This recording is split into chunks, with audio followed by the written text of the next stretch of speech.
Hi there, today I'm going to show you how to add intelligent pathfinding to your enemies using Unity NavMesh. Let's begin by going to Windows, AI, and Navigation. Here's the main NavMesh window. You'll find all sorts of useful settings here among these tabs.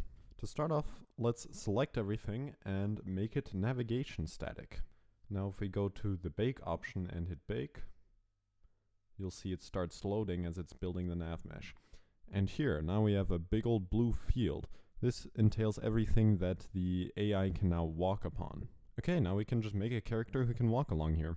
Let's right click and create a capsule. This will be our character.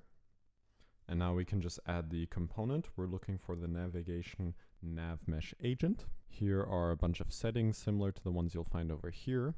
Okay, now we need to set the target of the navMeshAgent. To do this, we'll just create a new script. We'll call it something like FollowTarget. And let's open this up.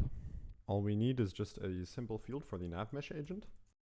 Make sure to use the AI namespace. And in update or whatever, we just take our agent and give it the desired destination. In this case, we'll just make a transform that we can drag in and will be our target. Okay, and now our agent will just follow the target. Let's try it out. We can create another object like a cube. And all we gotta do is go to our navMeshAgent, drag in the cube as the target, and also reference the navMeshAgent. Okay, let's try it out. Great, now you can see our little navMeshAgent is nicely following the cube.